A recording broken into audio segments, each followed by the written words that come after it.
Pessoal, hoje é celebrado o Dia Mundial da Conscientização do Autismo.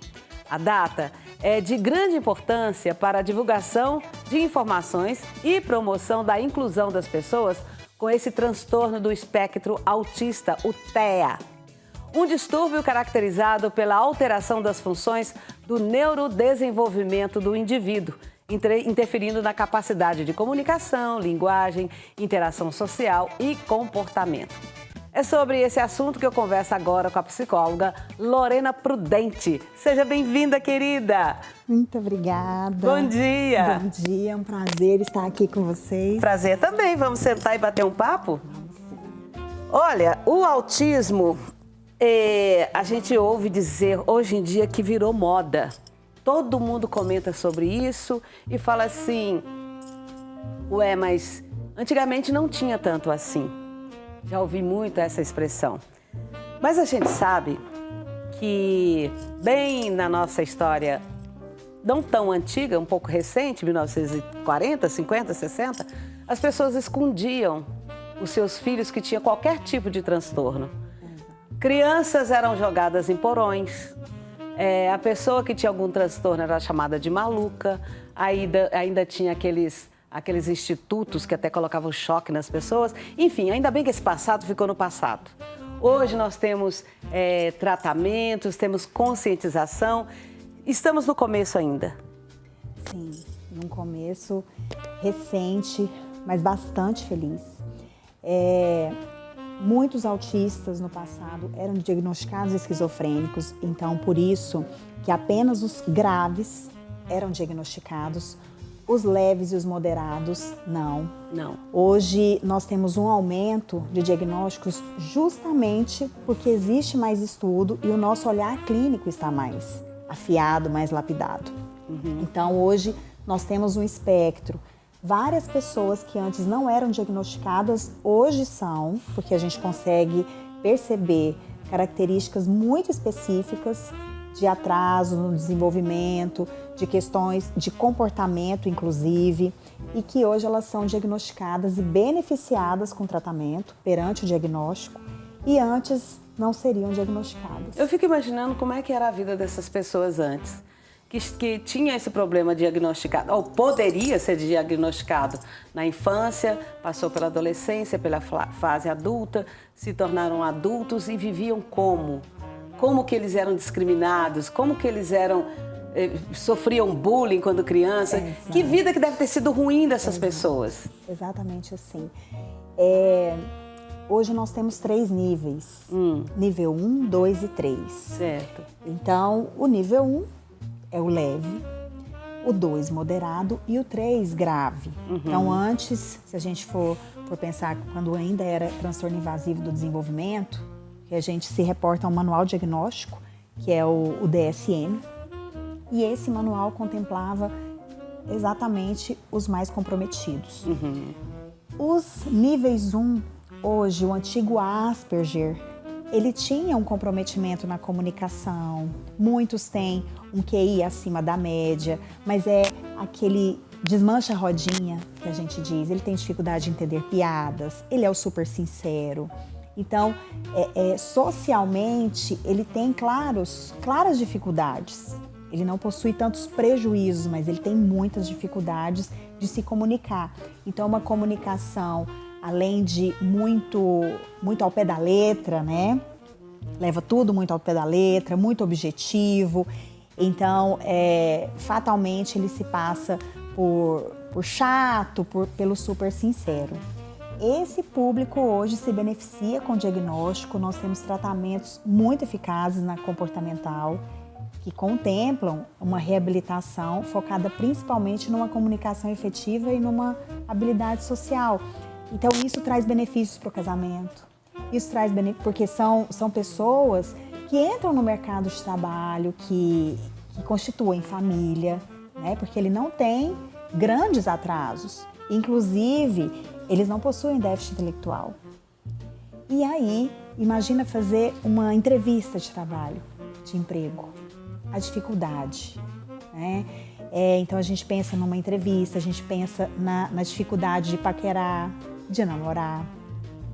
Ou quando se casa, tem baixa empatia, então uma dificuldade de se colocar no lugar do outro. O parceiro ou a parceira sofre muito, né? Porque fala, ele é muito frio, ou fria, gosta tudo do jeito dela, mas não, é uma rigidez de comportamento.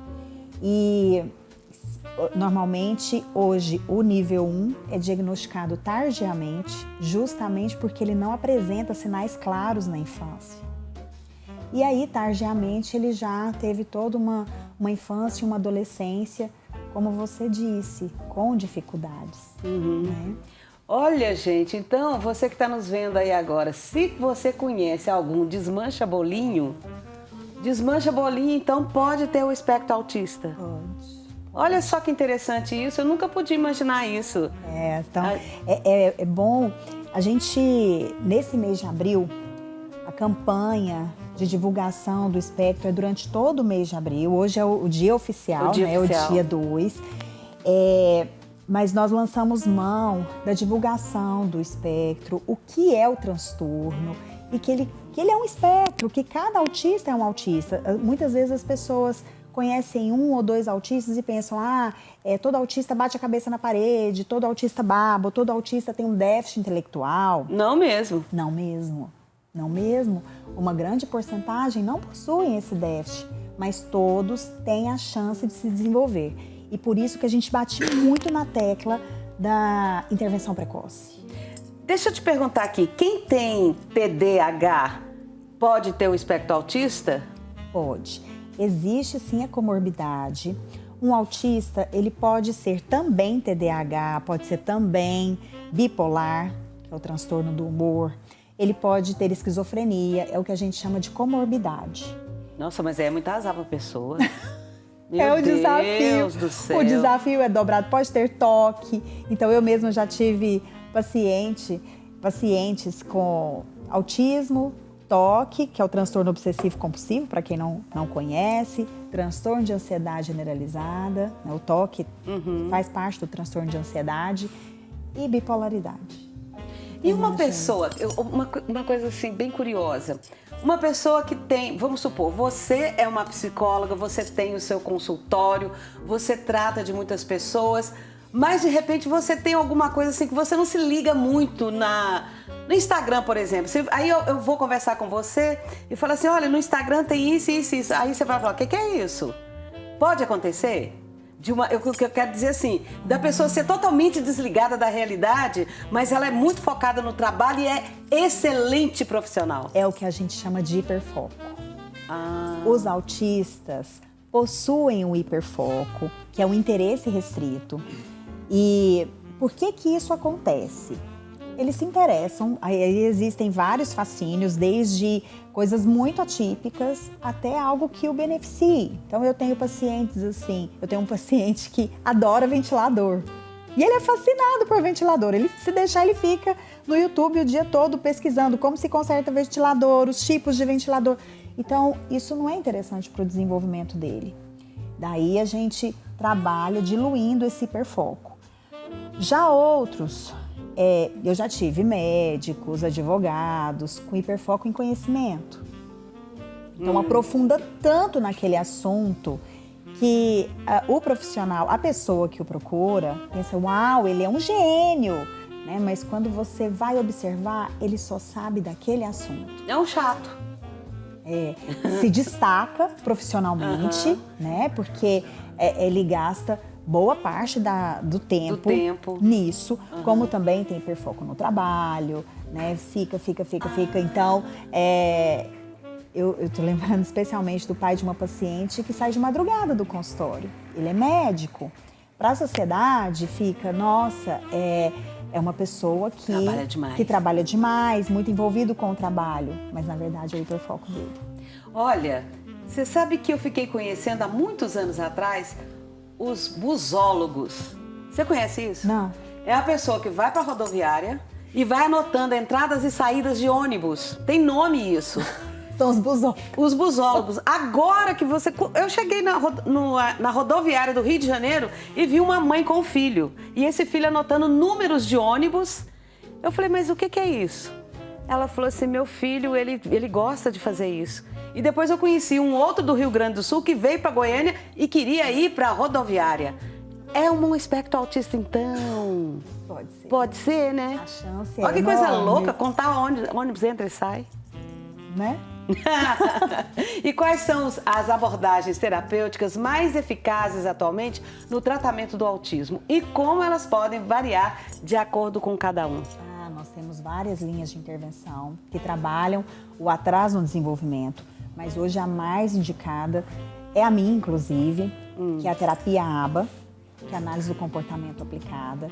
É uma terapia de treino, ela é comportamental. Então, basicamente, a gente faz uma análise muito aprofundada de cada comportamento do autista e a gente faz escolhas. O que é socialmente relevante? Porque se a gente quiser ensinar, o céu é infinito, né?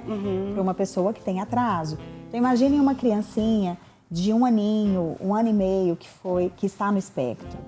Imagina o quanto a gente tem a ensinar para essa criança, ainda com a chance dela se desenvolver para não ficar nenhum sinal. Isso existe. Sério? Que boa notícia! Isso existe. Então, a gente faz uma terapia intensiva. Existem crianças que fazem 20, 30 horas semanais de terapia. Olha! E se beneficiam bastante. É o que a gente diz de saiu do espectro. Quando a criança... O pai fala, nossa, eu quero que o meu filho saia do espectro. Na verdade, ele vai continuar tendo um funcionamento autístico, a cabecinha dele, mas ele não vai ter um atraso no desenvolvimento. Vai ser uma pessoa mais metódica, né, mais detalhista.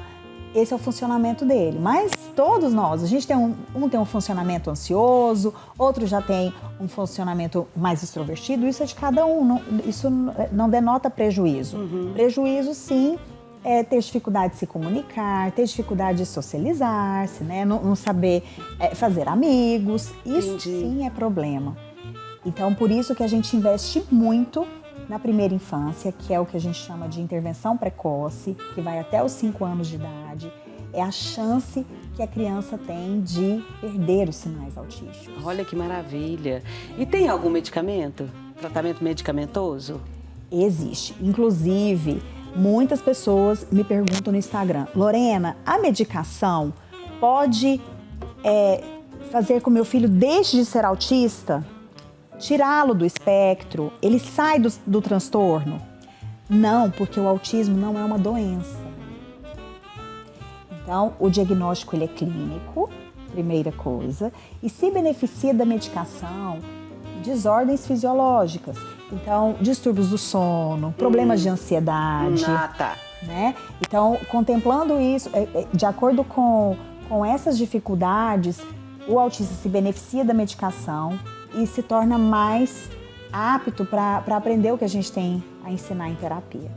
Deixa eu te perguntar uma coisa. Se uma pessoa... Eu falo para uma pessoa assim, o dia está muito feliz.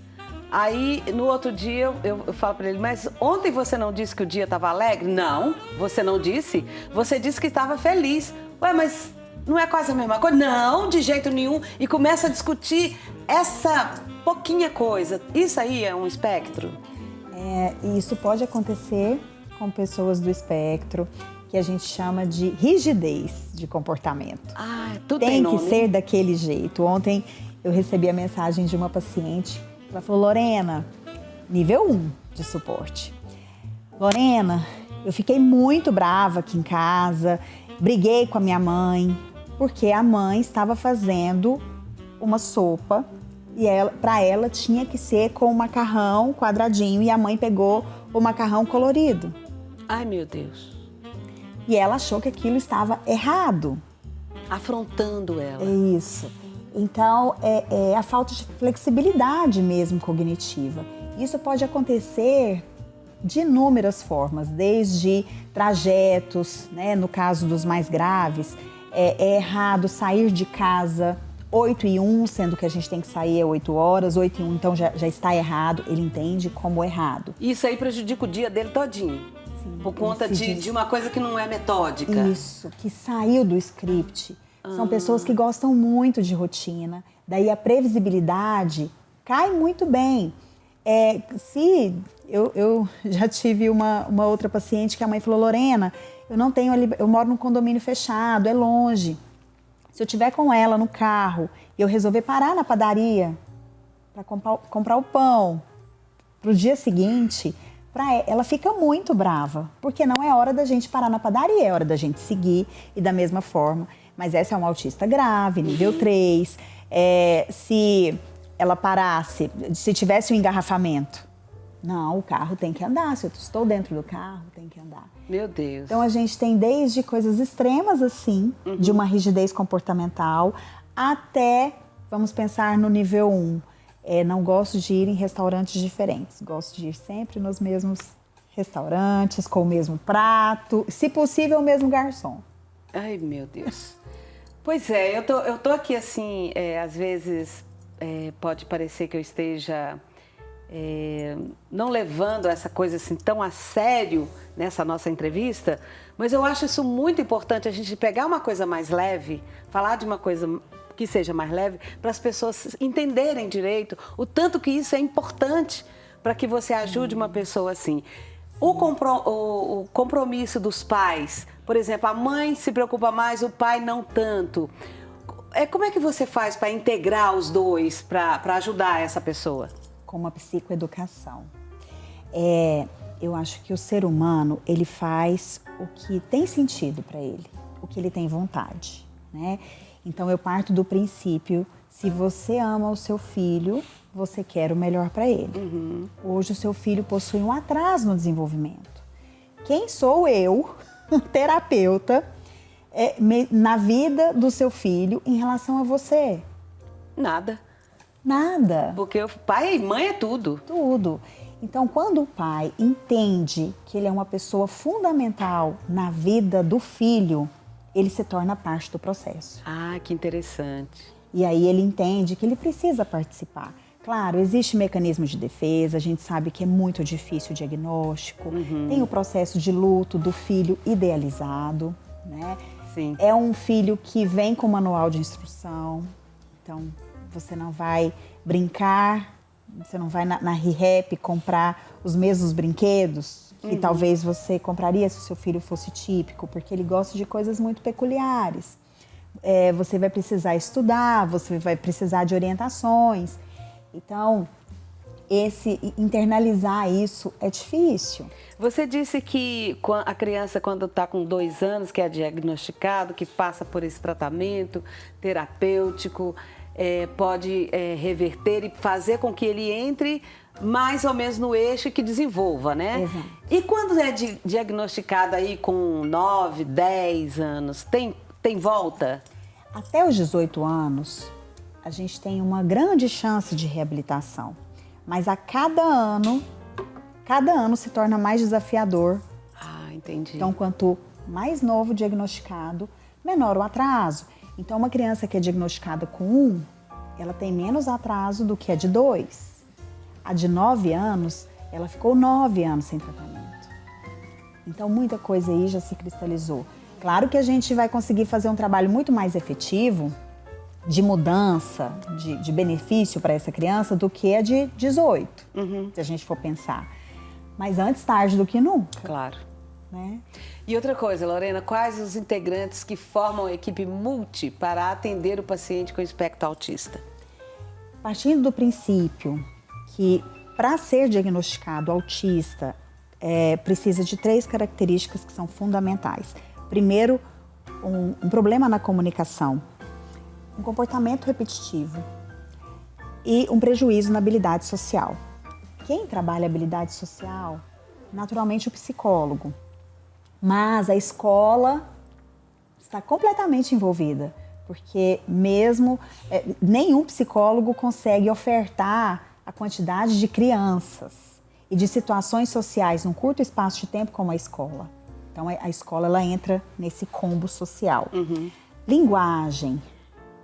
Se eu vou trabalhar a parte social, eu vou ter que trabalhar a linguagem desse autista, para ele se comunicar melhor, para ele pedir, para ele conversar.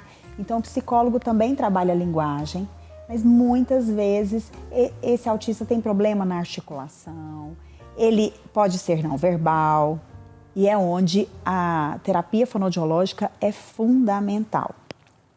Existem também questões sensoriais. Esse autista não gosta muito de ser abraçado, de ser beijado, pode ter intolerância com barulho, pode sentir o cheiro, né, de uma forma distorcida, diferente. Então ele possui alterações sensoriais.